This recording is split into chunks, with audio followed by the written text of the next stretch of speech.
Hello, dear friends. Welcome to Padhai Se Dosti YouTube channel.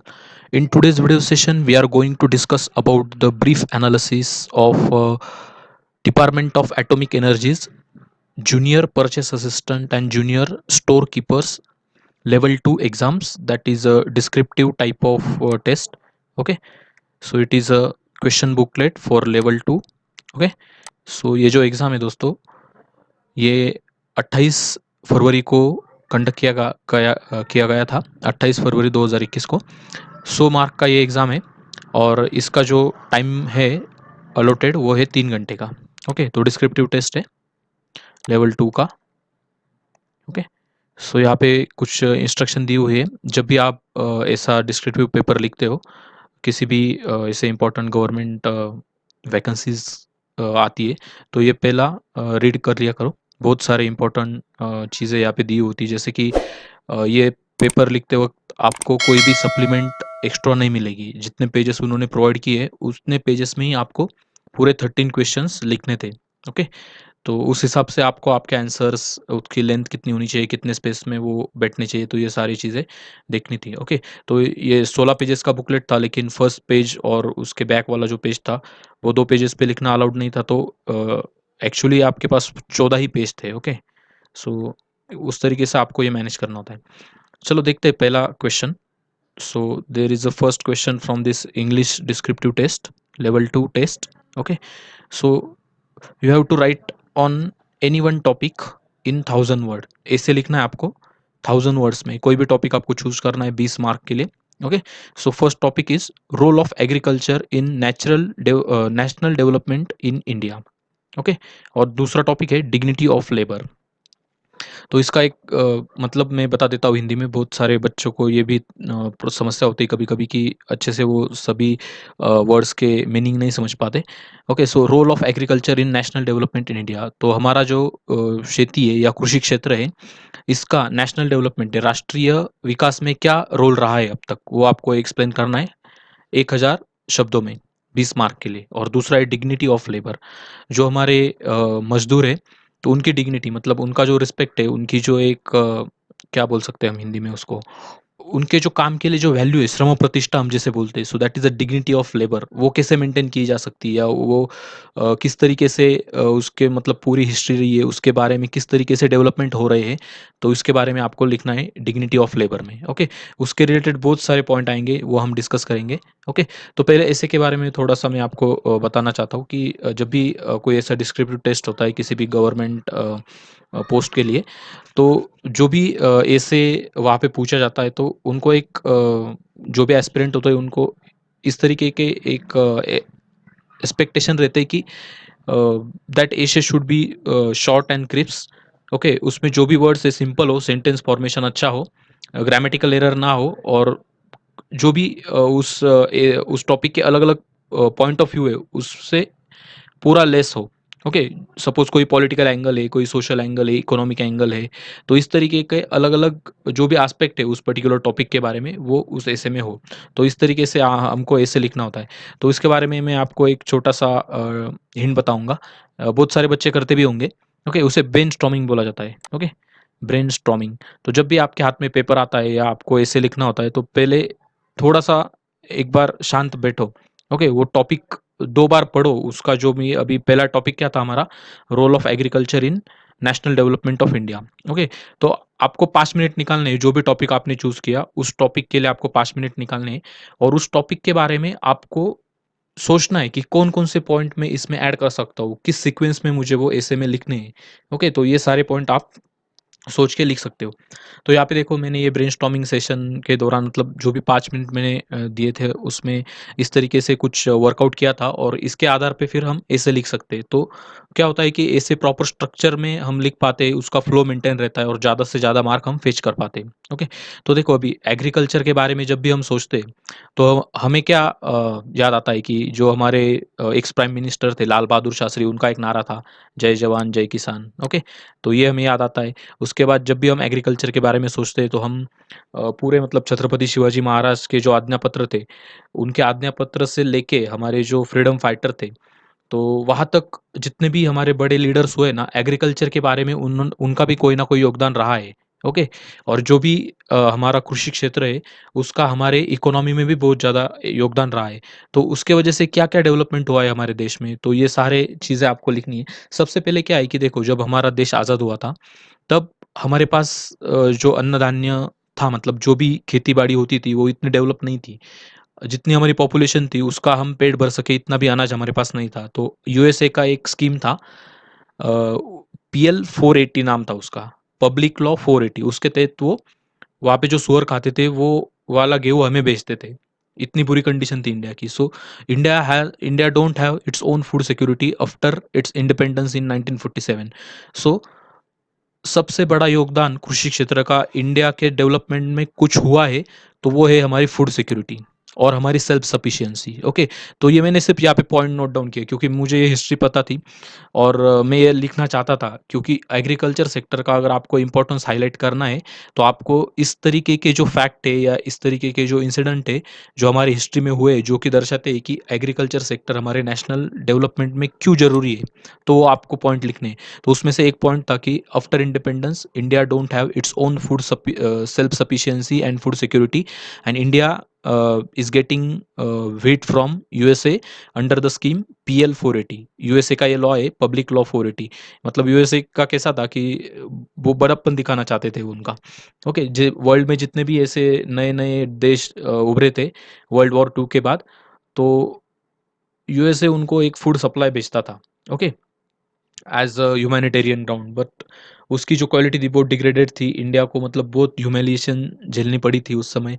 Okay, तो ये एक अच्छा नहीं होता ना, किसी के पास से हम उधार लेके अनाज खाए तो मतलब एक बहुत ऑकवर्ड फील होता है, राइट? और उसका सबसे बड़ा इम्पैक्ट किसके ऊपर आता है? हमारी जो इंटरनल पॉलिसी और इंटरनेशनल रिलेशन होता है ना, उसके ऊपर वो अफेक्ट करता है, ये याद रखना है आपको। तो अगर फूड की सेल्फ सफिशिएंसी है आपके पास, तो आपको किसी भी देश के बहकावे में आके आपकी इंटरनेशनल रिलेशन और आपकी जो गवर्नमेंट की पॉलिसी है उसको चेंज नहीं करना पड़ता। So India is a sovereign country, it has its own way to develop its international relation and the policies. Okay, but if we don't have self sufficiency, then we have to frame our international relation and policy according to different countries interest. अगर USA से हम PL 480 के तहत अनाज लेते थे, तो जब वियतनाम का वॉर हुआ था तो यूएसए सोचता था कि India should support that war. Okay, India USA के बाजू में उस वॉर के खिलाफ बोले, तो ऐसा यूएसए चाहता था, लेकिन हमने ऐसा कुछ नहीं किया। जिन लोगों ने वर्ल्ड हिस्ट्री पढ़ी है उनको पता होगा। फिलहाल आपको अगर ये पॉइंट याद नहीं भी आते तो भी कुछ दिक्कत नहीं, यही होने चाहिए, ऐसे में ऐसा भी कुछ नहीं है। ये मुझे याद आए, मैं वहाँ पे सोच पाया इसलिए मैंने लिखे थे, इसलिए आपको बता रहा हूँ। ओके, तो नेशनल डेवलपमेंट के अलग-अलग जो एस्पेक्ट है, economic aspect, political aspect, social aspect, educational aspect, research and developmental aspect. Okay, export import है हमारा, ट्रेड क्या बोलते हैं उसको, बैलेंस ऑफ ट्रेड होता है या करंट अकाउंट डेफिसिट होता है, तो ये सारे एस्पेक्ट है जो कि हमारे नेशनल डेवलपमेंट को शो करते हैं, तो वो सब आप लिख सकते हो। उसके बाद हमारी सोवरेनिटी को स्ट्रेंथन बनाता है, हमारा सेल्फ सफिशिएंट होना। ओके, उसके बाद है हमारा जो फॉरेक्स एक्सचेंज होता है ना, हमारे पास जो डॉलर है, येन है, पाउंड स्टर्लिंग है, या जो भी जो इंटरनेशनल मार्केट में चलने वाली जो भी करेंसी होती है उसे फॉरेन एक्सचेंज बोला जाता है। अगर हम ज़्यादा इंपोर्ट करते हैं, सपोज जैसा हम पेट्रोल इंपोर्ट करते हैं ना, पेट्रोलियम प्रोडक्ट्स, वैसा अगर अनाज भी इंपोर्ट करते हैं ना, तो जितना फॉरेन एक्सचेंज हम कमाते हैं उसमें से बहुत ज़्यादा लॉस हो जाता। अभी फिलहाल इंडिया का फॉरेन एक्सचेंज 500 बिलियन से यूएस डॉलर से भी ज़्यादा है। लेकिन अगर हम सेल्फ सफिशिएंट नहीं होते तो हमारा इतना ज़्यादा फॉरेन एक्सचेंज कभी हो नहीं पाता। उसके बाद करंट अकाउंट डेफिसिट एक इकोनॉमिक का टर्म है। जब भी हमारा बजट आता है, देखो फरवरी में हमारे वित्त मंत्री जो थे उन्होंने ये बजट पेश किया था। तो बजट में एक बहुत इंपॉर्टेंट कंसेप्ट होता है करंट अकाउंट डेफिसिट। ओके, तो ये करंट अकाउंट डेफिसिट जो है हमारा, अ, अगर हम फूड इंपोर्ट करते हैं ज़्यादा बाहर से तो वो बढ़ता जाता है। अगर हम देश में सेल्फ सफिशिएंट होते, हमारा अनाज देश के अंदर ही मतलब प्रोड्यूस करने के लिए, तो हमारा करंट डेफिसिट कम हो जाता है। ओके, तो ये एक इम्पोर्टेंट हिस्सा है। उसके बाद है boon for massive population of India. Okay, हमारी इतनी बड़ी आबादी है, 135 करोड़ से भी ज़्यादा लोग हमारे देश में रहते हैं। ओके, तो इतने सारे लोगों के लिए अगर हमें कुछ अनाज चाहिए तो हमें खुद सेल्फ रिलायंट होना बहुत जरूरी जरूरी है। अदरवाइज इतने बड़े पॉपुलेशन मतलब हमारा है, तो अनाज नहीं होगा तो क्या लोग एक दूसरे को मतलब मारेंगे, काटेंगे, मतलब पेट के लिए कोई भी आदमी कुछ भी कर सकता है, राइट? तो उसके वजह से क्या होता है कि जो भी हमारा पीस होता है, इंटरनल सिक्योरिटी होती है, वो खतरे में आती है। तो फूड सिक्योरिटी, पीस और ट्रैंक्विलिटी जो होती है हमारी सोसाइटी के अंदर, वो मेंटेन करने में भी काम करता है। उसके बाद ग्रीन रिवॉल्यूशन के बारे में आप बता सकते हो। ओके, एग्रेरियन इकोनॉमी है हमारी, क्योंकि 50% के आसपास जो हमारी पॉपुलेशन है इंडिया की, वो एग्रेरियन मतलब एग्रीकल्चर और उसके अलाइड एक्टिविटी, जैसे कि कोई आपने कुक्कुट पालन कर लिया, कोई आपके पास गाय भैंस है, उनका दूध आप बेच रहे हैं, या और कोई सेरिकल्चर, पेसिकल्चर, एक्वाकल्चर, ऐसे बहुत सारे कल्चर है जो कि एग्रीकल्चर से जुड़े हुए हैं। ये आपको याद रखना, ये आप लिख सकते थे। या हमारा पूरा देश का जीडीपी होता है, उसमें 17% हिस्सा एग्रीकल्चर का होता है। ओके, उसके बाद है हमारे जो एक्स प्राइम मिनिस्टर थे लाल बहादुर शास्त्री, इन्होंने ये जय जवान जय किसान का नारा दिया था, और उन्होंने ये इस बात के ऊपर फोकस किया था कि अगर हमें एक अच्छा सुदृढ़ राष्ट्र बनाना है, तो हमको हमारे एग्रीकल्चर सेक्टर के ऊपर फोकस करना है और उसका डेवलपमेंट करना है, ताकि हमारा नेशनल डेवलपमेंट और बढ़िया हो सके। ओके, उसके बाद हमारे एक पीएम थे चौधरी चरण सिंह। वो भी जो थे वो एक फार्मर थे, फार्मर फैमिली को बिलोंग करते थे, और उनका जो जन्मदिन है वो फार्मर्स डे के तौर पे मनाया जाता है। ओके, ये भी आपको याद रखना है। उसके बाद हमारे देश में कुछ साइंटिफिक रिसर्च करने वाले कुछ इंस्टीट्यूशंस है, बहुत फेमस इंस्टीट्यूशन से, आपने इसका नाम भी सुना होगा, CSIR। उसके बाद सेंट्रल एग्रीकल्चर रिसर्च इंस्टीट्यूट है। ओके, उसके बाद अपेडा है, ये जो एग्रीकल्चर प्रोड्यूस होता है ना, उसको एक्सपोर्ट करने के लिए काम करने वाले रहते हैं। उसके बाद नाबार्ड है, national agriculture bank for development, इस ऐसा कुछ तो उसका फुल फॉर्म है। उसके बाद RRB है, रीजनल रूरल बैंक है। तो ये जितने भी फाइनेंशियल इंस्टीट्यूशन है, इनका भी रोल रहा है एग्रीकल्चर सेक्टर को स्ट्रेंथन करने में, और हमारे देश की इकोनॉमी को, देश के नेशनल डेवलपमेंट को और आगे बढ़ाने में। उसके बाद बहुत सारे कोऑपरेटिव है, एग्रीकल्चर के वजह से वो निर्माण हुए हैं, और इस कोऑपरेटिव के वजह से बहुत ज़्यादा जो रूरल एरिया में रहने वाले यूथ है, जो महिलाएं हैं, उनको रोजगार मिला है।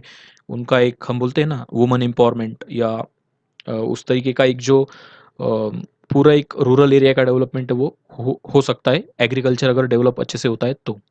उसके बाद है इंटरनेशनल गुडविल। देखो, जब भी किसी देश में बाढ़ आती है, कोई भूकंप आता है, या कोई नेचुरल डिजास्टर वहाँ पे होता है, तो इंडिया उन देशों को फूड सप्लाई भेजता है। मॉरिशस को भेजा था, मालदीव्स को भेजता है, अफगानिस्तान को भेजता है, सीरिया को अभी रिसेंटली हमने बहुत सारा अनाज भेजा है।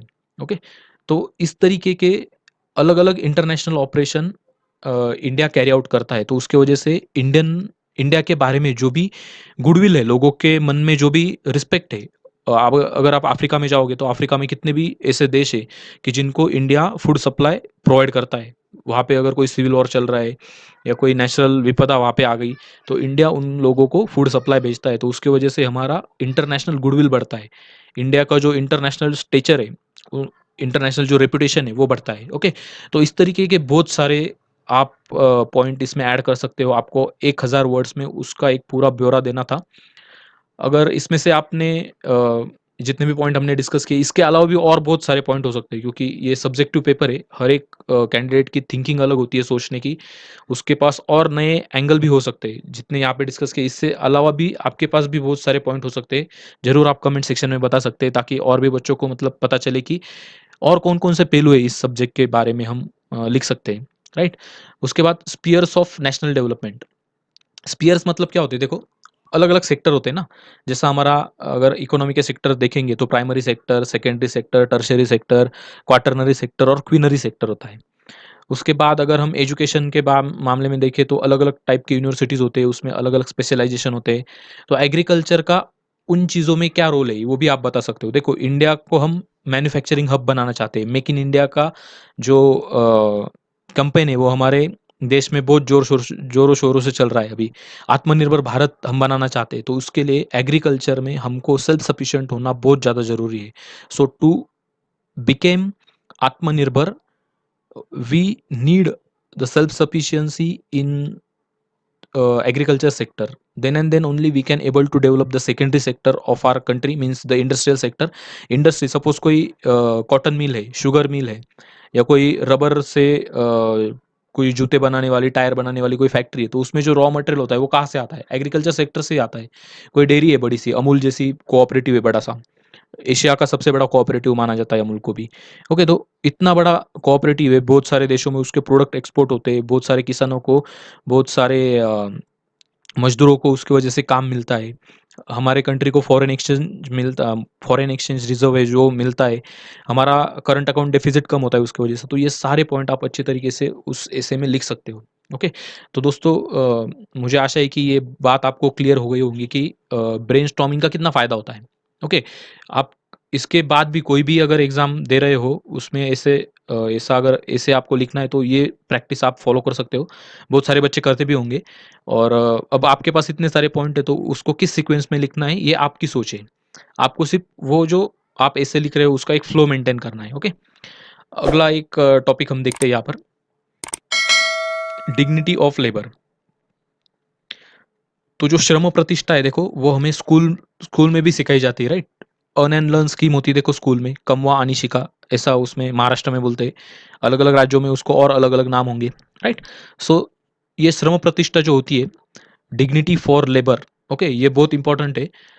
तो लेबर के बारे में हम सोचते हैं ना, थोड़ा-सा हमें हिस्ट्री को खोलना पड़ता है। इंडिया में ज़्यादा मतलब ये जो इंडस्ट्री में काम करने वाले जो लेबर है, इनका एक दौर कब चालू हुआ? जब हम कोलोनाइज़ेशन में थे ना, ब्रिटिशों का हमारा मतलब ब्रिटिशों के अंडर इंडिया था, ब्रिटिशों का रूल था। तब ब्रिटिशों ने क्या किया, रेलवे लाए, कॉटन मिल्स खोले, शुगर फैक्ट्री या कोयले की खदानें वगैरह। तो इस तरीके से धीरे-धीरे इंडिया का इंडस्ट्रियलाइज़ेशन होता गया और ये लेबर क्लास जो था वो डेवलप हुआ। तो उनको पहले बहुत इनह्यूमन कंडीशन में काम करना पड़ता था, उनको कोई छुट्टी नहीं मिलती थी, 12-12, 18-18 घंटे उनको काम करना पड़ता था। बहुत बुरी हालत में बॉन्डेड लेबर की तरह वो काम करना पड़ता था। आज के जो कुछ देश है ना, कुछ फिजी, उसके बाद वो कैरिबियन कंट्रीज जो है, कैरिबियन सी में यूएसए के नीचे जो छोटे छोटे टापू देखो, तो वेस्ट इंडीज़ वगैरह, ये जितने भी कंट्रीज़ है वहाँ पे जो लोग रहते हैं वो बॉन्डेड लेबर की तरह, बॉन्डेड लेबर के तहत इंडिया में से वहाँ पे ब्रिटिशों ने उनको बसाया था और आज भी वो लोग वहाँ पे रहते हैं। इसलिए फिजी को, मॉरिशस को एक लिटिल इंडिया भी कहा जाता है, क्योंकि इंडियन लोग हैं, हिंदू है, बहुत सारे अलग अलग सिख मिलेंगे, कुछ मुस्लिम मिलेंगे जो इंडिया में से वहाँ पे गए, वहाँ पे उनको फोर्सफुली बसाया गया और उनकी पीढ़ियों से मतलब बहुत सारी पीढ़ियाँ अब वही रहती है। तो ये पूरी बॉन्डेड लेबर की हिस्ट्री है। तो आप ये भी बता सकते हो। और जो हमारे गांधी जी थे या कार्ल मार्क्स थे, तो ये जो फिलोसोफर्स थे, राइट, तो इनके भी बहुत इनका कंट्रीब्यूशन है to give the dignity to the labours. Okay, तो लेबर को डिग्निटी प्रदान करने के लिए ये जो लोग थे इनका भी बहुत बड़ा योगदान है। गांधी जी देखो, उनका जो टॉयलेट था वो खुद साफ करते थे। वो बोलते थे कि ये जो श्रम प्रतिष्ठा ये हर एक को समझ में आनी चाहिए, इसलिए कितना भी अमीर इंसान हो या कितना भी बड़े ओहदे पे इंसान हो तो उसको खुद ये श्रम प्रतिष्ठा वाले काम करने चाहिए। उनका एक तिलिस्मन था, गांधीज़ तिलिस्मन बोलते हैं। मतलब एक आपने बहुत सारे एनसीईआरटी देखे होंगे, उसमें ये फ़ोटो रहता है। एक छोटा बच्चा है, गांधी जी के हाथ में जो लकड़ी की काठी है ना, एक उसका एक छोर उस बच्चे के हाथ में है और गांधी जी के हाथ में। और ऐसे आगे चलते हुए वो कहीं तो ले चलता है गांधी जी को, और वहाँ पे गांधी जी का एक कोट लिखा होता है कि कोई भी मतलब रूलर है, उसको अगर कोई पॉलिसी बनानी है तो वो क्या सोचे कि इस समाज का सबसे पिछड़ा हुआ आदमी, सबसे कम कमाने वाला जो आदमी है, उसकी भलाई किसमें है? अगर उसकी भलाई हो रही है तो मुझे वो डिसीजन लेना चाहिए, अदरवाइज मुझे वो पॉलिसी, वो डिसीजन ड्रॉप कर देना चाहिए। उसे गांधी जी तिलिस्मन बोलते हैं। तो उसका भी जिक्र आप यहाँ पे कर सकते हो। उसके बाद कार्ल मार्क्स जो थे, उन्होंने भी लेबर के लिए बहुत ज़्यादा काम किया है। उनका दास कैपिटल नाम का एक नोवेल ग्रंथ हम बोलते हैं वो था। उसमें उन्होंने हैव्स और हैव्स नॉट की थ्योरी दी थी। ओके, तो ये भी आप इंक्लूड कर सकते हैं, क्योंकि डिग्निटी ऑफ लेबर के बारे में जब हम बोलते हैं ना, थोड़ा हिस्टोरिकल बैकग्राउंड भी हमें उसमें ऐड करना पड़ता है। उसके बाद equal wages for equal work for men and women. Okay, male और फीमेल को अगर कोई वो काम कर रहे हैं तो इक्वल काम के लिए इक्वल वेजेस मिलना चाहिए। ये भी एक डिग्निटी ऑफ लेबर का ही पार्ट है। उसके बाद अलग अलग लेबर लॉज लाए हमारे कॉन्स्टिट्यूशन मेकर्स ने। ये लेबर लॉज जो भी वर्कर्स है उनके जो राइट है, बेसिक उनके जो अधिकार है उनका संरक्षण करते हैं। तो ये भी डिग्निटी प्रदान करते हैं लेबर्स को। उसके बाद है गवर्नमेंट स्कीम लाइक प्रधानमंत्री वय वंदन योजना, प्रधानमंत्री अटल पेंशन योजना। उसके बाद employment provident fund organisation, ESI. तो इस तरीके से बहुत अलग अलग गवर्नमेंट के स्कीम्स है जो कि डिग्निटी ऑफ लेबर को इम्प्रूव करने के लिए मदद करते हैं। उसके बाद हमारे गवर्नमेंट में मिनिस्ट्री ऑफ लेबर नाम का एक सेपरेट डिपार्टमेंट है। उसके बाद इंटरनेशनल लेबर ऑर्गेनाइजेशन है, और बहुत जो मल्टीनेशनल कंपनीज होती है या जिस कंपनी में ज़्यादा वर्कर काम करते हैं तो उनके लेबर ऑर्गेनाइजेशन भी रहते हैं। ओके, जो कि डिग्निटी ऑफ लेबर एनहांस करने के लिए काम करते हैं। बहुत सारी कंपनियां होती है जो कि बोनस देती लेबर को, उनके काम का जो जितना भी मुनाफा कंपनी को होता है, तो साल में एक बार वो बोनस डिक्लेयर करते हैं, राइट? दीपावली के समय आपको पता होगा, बहुत सारे वर्कर्स उनको बोनस भी मिलता है। ओके, तो ये बोनस इशू करती है या बोनस शेयर देती है, उसे स्वेट इक्विटी भी बोला जाता है। जिन लोगों को शेयर मार्केट के बारे में थोड़ा बहुत पता होगा, वो लोग इसको कोरिलेट कर पा रहेंगे, बोनस शेयर और स्वेट इक्विटी। उसके बाद है हेल्दी कंपटीशन। ओके, अगर डिग्निटी ऑफ लेबर मेंटेन होती है ना, तो हेल्दी कंपटीशन होता है। अगर डिग्निटी ऑफ लेबर मेंटेन नहीं होता ना, तो एक्सप्लॉयटेशन होता है।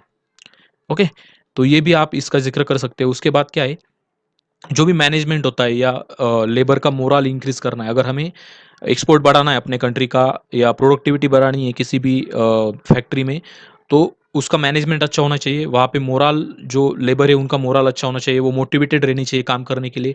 उनको अच्छे से ट्रेनिंग दी होनी चाहिए, उसको ह्यूमन रिसोर्स डेवलपमेंट बोलते हैं। ट्रेनिंग देनी हम प्रदान कर सकते हैं लेबर्स को, उनके सेफ्टी का ख्याल रख सकते हैं ताकि उनका मोरल और मोटिवेशन टिका रहे। ओके, और गुड वर्किंग कंडीशन उनको प्रोवाइड करे, अच्छा पीने का पानी, टॉयलेट के लिए अच्छी सी सुविधा हो, वहाँ पे वेंटिलेशन अच्छा होना चाहिए, साफ सफाई होनी चाहिए, आजू बाजू थोड़े फार पेड़ पौधे होने चाहिए, पार्किंग की सुविधा होनी चाहिए, उनके बच्चों के लिए कुछ वेलफेयर सुविधा होनी चाहिए। तो इस तरीके के अगर कोई इंडस्ट्री काम करती है, so again they are trying to give the dignity to their labours. Okay, उसके बाद और एक फेमस नाम था, Narayan Meghaji Lokhande. He is also famous as a labour leader. Okay, कामगार नेता इन्हें बोला जाता है। जो मॉडर्न इंडियन हिस्ट्री है, इसमें इनका जिक्र आता है। उसके बाद पूरे लेबर का पूरे नेशनल वेल्थ के ऊपर कब्जा होना चाहिए, ऐसा एक विचारधारा वाला एक क्या बोल सकते हैं हम, ऐसी एक विचारधारा भी मौजूद है वर्ल्ड में, उसे सोशलिज्म बोला जाता है, जो कि सोवियत यूनियन के दौर पे था। रशिया और चाइना में अभी भी बहुत ज़्यादा उसके फॉलोअर्स है। ओके, तो इस तरीके से आप एक ओवरऑल थोड़ा सा ब्रेनस्टॉर्मिंग करके, किसी भी ऐसे टॉपिक के ऊपर अच्छे से सोच विचार करके, इस तरीके से आप एक स्ट्रक्चर बना सकते हो। ओके गाइज, अच्छे मार्क आपको मिलेंगे अगर इस तरीके से आपने ये जो अभी जूनियर परचेज असिस्टेंट और जूनियर स्टोर कीपर का एग्ज़ाम हुआ, इस तरीके से अगर आपने कुछ पॉइंट डाले, इससे अलावा भी बहुत सारे पॉइंट हो सकते हैं, मैंने सिर्फ ये आपको समझाने के लिए इस तरीके से बताया है। तो अगर इस तरीके से आपने ऐसे लिखा है, पूरे 1000 वर्ड में कंप्लीट किया है, अच्छा हैंडराइटिंग है, प्रेजेंटेशन अच्छा है, ग्रामेटिकल एरर कम है, सिंपल लूसिड लैंग्वेज में आपको आपने सामने वाले को आपके विचार पहुंचाए है उस एग्जामिनर तक, डेफिनेटली आपको 20 में से 15 से ऊपर मार्क मिलने के चांसेस है। ओके, सो बहुत कैंडिडेट पूछ रहे थे कि जो डिस्क्रिप्टिव पेपर है उसकी तो कोई आंसर की नहीं आएगी, तो हम कैसे पता कर सके कि हमें जो वैल्यूएशन होगा वो किस तरीके से होगा, या कितने मार्क्स आएंगे, कितना कट ऑफ होगा। तो ये जो हम एनालिसिस कर रहे हैं, इसके बेसिस पे आप खुद को जज कर सकते हो। ओके, और एक अंदाज़ा लगा सकते हो कि किस तरीके की ये कट ऑफ जाएगा, या ये लास्ट में तो हम देखेंगे कट ऑफ क्या होगा, लेकिन पहले ये समझ लो। ओके, कि किस तरीके से ये ऐसे वगैरह लिखा जाता है। ओके, तो चलते हैं आगे। अगला क्वेश्चन क्या था वो एक बार देख लेते हैं हम लोग। देखो, ये हमारा क्वेश्चन पेपर ऐसे राइटिंग है, सॉरी लेटर राइटिंग है, क्वेश्चन नंबर 2 में 15 मार्क के लिए था। तो पहला क्या था लेटर की, write a letter to your friend conveying condolences on his father's death. आपका कोई दोस्त है, उसके फादर की मृत्यु हो गई है, और उसको आप एक सांत्वन पर पत्र लिख रहे हैं, उसकी सांत्वना करने के लिए उसका आप एक खत लिख रहे हो। ओके, तो इस तरीके का एक पत्र था, और इसके बारे में एक रफ फॉर्मेट मैंने यहाँ पे बनाया, आप इस तरीके से कुछ लिख सकते हो। सबसे ऊपर तो ये यहाँ पे डेट होती है, किसको आप भेज रहे हो, टू। ओके, मतलब किसको आप खत भेज रहे हो, तो उसका नाम, उसका एड्रेस, पूरा सिटी का नाम वगैरह, नीचे कुछ मोबाइल नंबर वगैरह होता है, तो इस तरीके से हम टू के इसमें लिखते हैं। उसके बाद जो भी आप यहाँ पे लिखना चाहते हो, dear friend, dearest friend, okay, lovely friend, जो भी लिखना है आपको लिख सकते हो, लेकिन डियर फ्रेंड एक डिसेंट है स्टार्टिंग। ज़्यादातर ऐसे जो नाम होते हैं ना, ये हम यूज़ करते नहीं है ज़्यादातर, मतलब जो एग्ज़ाम होती है तब कोई X Y Z A B C P Q R ऐसा ही लिखना चाहिए। ओके, उसके बाद जो भी आपको यहाँ पे लिखना है कि रिसेंटली मैंने आपके फादर की डेथ के बारे में सुना, बहुत बुरा लगा। अ, उनके जो भी मॉरल वैल्यूज़ थे वगैरह, आप डेफिनेटली उनको आगे फॉलो करोगे, उनकी जो कमी महसूस हो रही है उसके उसमें से जल्दी उबर के कुछ अच्छा करके दिखाओगे वगैरह, ऐसा जो भी मतलब सांत्वन पर पत्र लिखते हैं उसमें आपको वैसा लिखना है। बाद में कोई भी आपको अगर मदद चाहिए वगैरह तो हम आपके लिए means we are ready to help you always. तो इस तरीके से कुछ एक कंडोलेंस लेटर लिखा जाता है।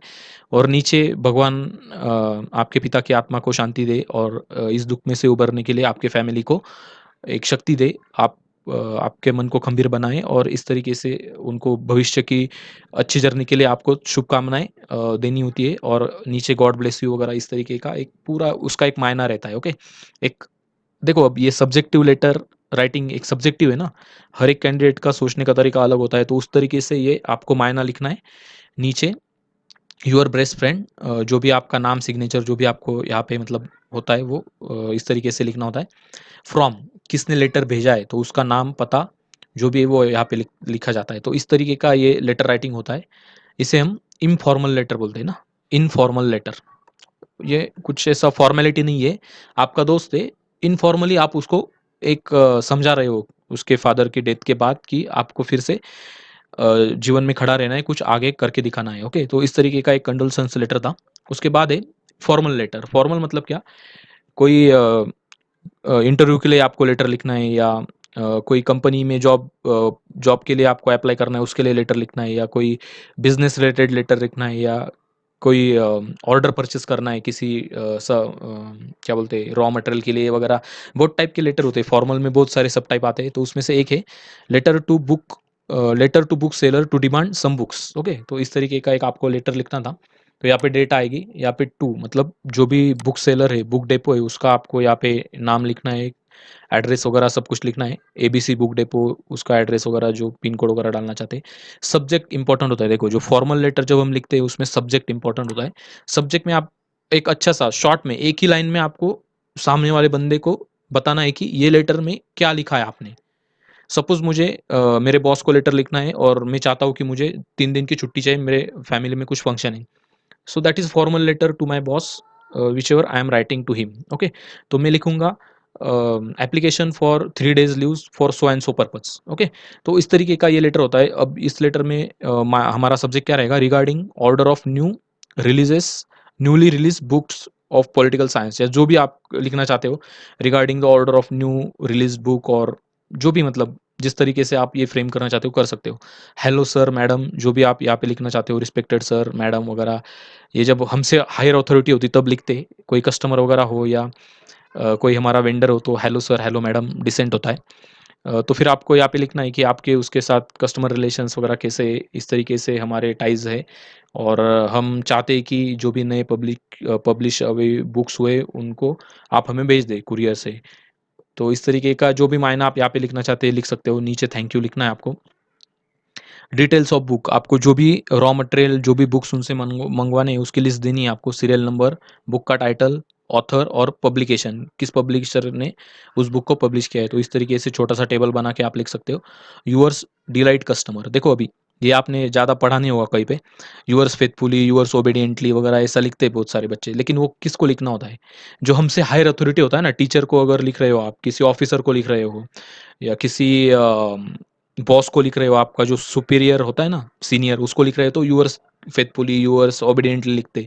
लेकिन जब आप किसी वेंडर को लिखते हैं तो आप उसको बताना चाहते हो कि हम आपके एक डिलाइट कस्टमर है। Okay, we are the valuable customer of your company, we are valuable customer of your book depot. So you can write like this, yours delight customer, और आपका नाम वगैरह सिग्नेचर जो भी यहाँ पे होगा, और फ्रॉम किसने लेटर भेजा है उसका नाम एड्रेस यहाँ पे होगा। तो दोस्तों इस तरीके से ये होता है लेटर राइटिंग और एसे राइटिंग। तो ये पहला हमारा सेशन था, इसमें हमने ये लेटर राइटिंग और एसे राइटिंग के बारे में देखा। और भी इस डिस्क्रिप्टिव जो हमारा पेपर था इसके और भी पार्ट लेके आऊँगा मैं वीडियो सेशन, उसमें हम प्रेस से देखेंगे, कॉम्प्रहेंशन देखेंगे, और जितने भी 13 क्वेश्चन है वो सारे देखेंगे।